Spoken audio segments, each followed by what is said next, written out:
luck. Alright. Narito na po ang tanong. Top 6 answers are on the board. Ano ang advantage ng taong kalbo? Camille. Tipid sa shampoo. Tipid sa shampoo. Survey. Camille, pass or play?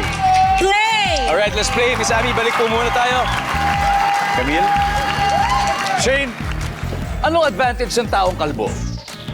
Hindi na kailangang magsuklay. Yeah, hindi na kailangan magsuklay. Nandiyan ba? Suklay? Okay.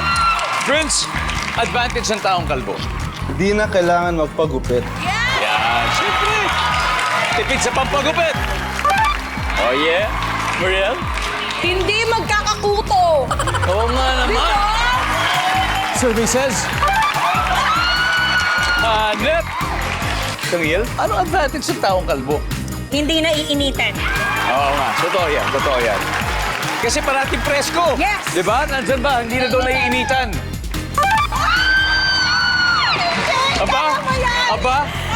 Parang nag-review kayo, ha?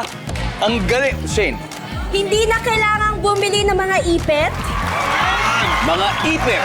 Oo nga naman. Survey says... Wala yata ipit. Prince, go! Prince! Prince, ano kaya advantage ng taong kalbo? Ano? Di na kailangan magayos ng buhok. Survey says... nandun na. Okay. We're yan last bago sila makapag-steal. Anong advantage ng taong kalbo? Hindi na kailangan mag-isip ng hairstyle. Sa bagay, hindi mo na... wala ka ng pag-iisipan. Nandiyan ba yung survey? Wala. Alright, Team Ligaya. Viveka, ito ang chance nyo to steal. Ano kaya? Isa na lang po hinahanap natin. Ano ang advantage ng isang taong kalbo? Hindi nagkaka-dandruff.